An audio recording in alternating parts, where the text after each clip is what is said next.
Former Wyoming Congresswoman Liz Cheney, who has been campaigning for Vice President Kamala Harris. Welcome back to Face the Nation.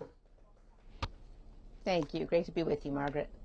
I have a number of questions for you, but I do want to start where I left off with Senator Vance. He responded to your characterization of him as a misogynistic pig by attacking your father and his role in the Iraq War. Donald Trump has also done so. Do you care to respond?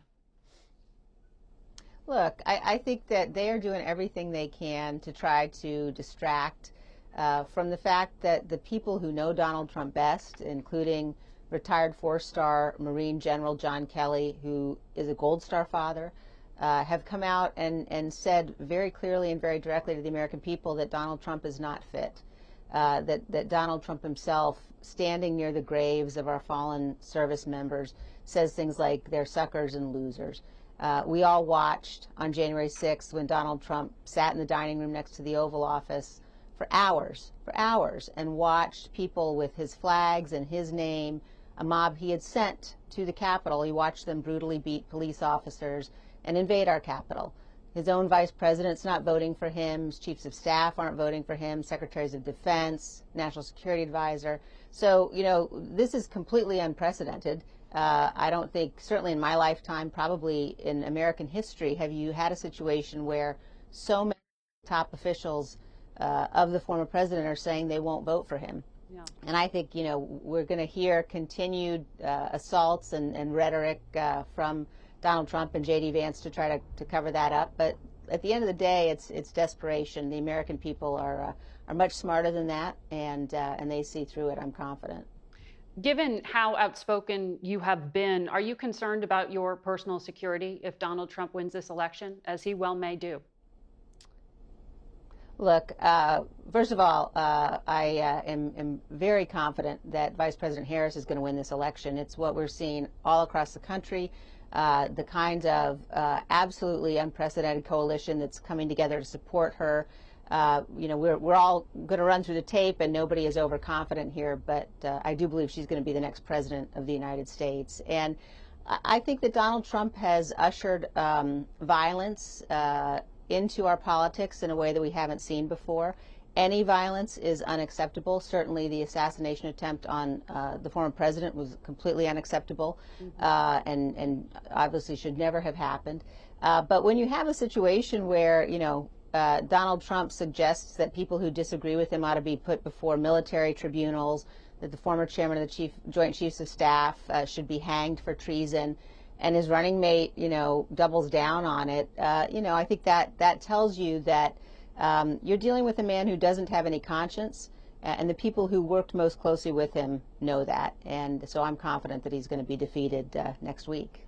We're seeing a really interesting gender divide in this election. And I know you've been appealing to people to vote their conscience, and you said they never have to say a word to anybody about who they actually do vote for. Yesterday, former First Lady Michelle Obama said something similar. Take a listen. If you are a woman who lives in a household of men that don't listen to you or value your opinion, just remember that your vote is a private matter. Regardless of the political views of your partner, you get to choose. I have to say, it's a little striking. It sounds a little 1950s or 1970s. Are you really hearing from female voters that they're afraid to tell their spouses who they're voting for? Yeah, you know, what we're seeing is so important and so interesting. You're seeing a real coalition of women who are pro-life and pro-choice come together to support Vice President Harris. And that's because we've seen some of the draconian laws that have been passed in places like Texas and North Carolina that are preventing women from getting life-saving health care, preventing women from getting medical care that, you know, will ensure that if they have a miscarriage that they can have babies again. Just fundamentally a set of circumstances that can't be maintained. And so you have a growing coalition supporting Vice President Harris. You certainly have had many Republicans who are speaking out to endorse her, which again is unprecedented. And there are also many Republicans and independents who are saying, look, you know, I don't want to bring the wrath of Donald Trump and J.D. Vance down on me, so I'm going to vote my conscience. I'm not going to talk about it. And we obviously encourage that. Your vote is a secret vote. You should do what you know is right. And I think you're going to have, frankly, a lot of men and women who will go into the voting booth and will vote their conscience, will vote for Vice President Harris. They may not ever say anything publicly, but the results will speak for themselves. It's an interesting coalition you're talking about in terms of the pro-life movement and where we are now. And you're talking about a coalition here. How do you explain to someone at home who may agree, as you do, with the pro-life position that abortion is murder, and reconcile that with putting that conviction aside and voting for Vice President Harris? How did you do that? Yeah, I don't think it's about putting convictions aside. I think it's about looking at the reality on the ground of what's happened since Roe was overturned.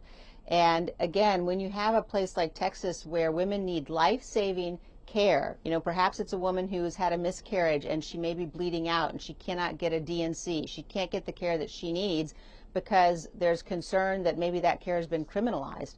And, you have a situation also in Texas where the Attorney General is suing. Literally, he's suing so that he can see the medical records of women who have sought abortions. This is coming from people who support Donald Trump, and Donald Trump won't let anybody see his own medical records. So the idea that you've got those kinds of policies and state laws being put in place is really mobilizing women to say, look, you don't have to abandon being pro-life. But this kind of circumstance, this kind of really abhorrent situation where women can't get medical care they need, that just can't go on. Do you think that Vice President Harris going to the ellipse on Tuesday, as she plans to do to make her closing argument, is really the most effective one? Because we see in our polling that on both sides of the aisle, each party is blaming the other for undermining democracy. Why do you think that would help put Harris over the mark and help win? Yeah, I think it's so interesting. I think when you look at the polling, first of all, people have to remember this is the first presidential election post January 6th. And so, you've got, in fact, many of the same people who were promising a red wave in 2022 doing the same thing now. We're not going to see it now. We didn't see it then. And what Vice President Harris has done, I've watched her do it. I've sat next to her on the stage as she does it. She talks about a whole range of issues. She talks about grocery prices. Okay. She talks about women's health care. She talks about Donald Trump's tariff policies, which are massively inflationary. Yes. And at the same time reminds everybody you have to have a president who obeys the rule of law.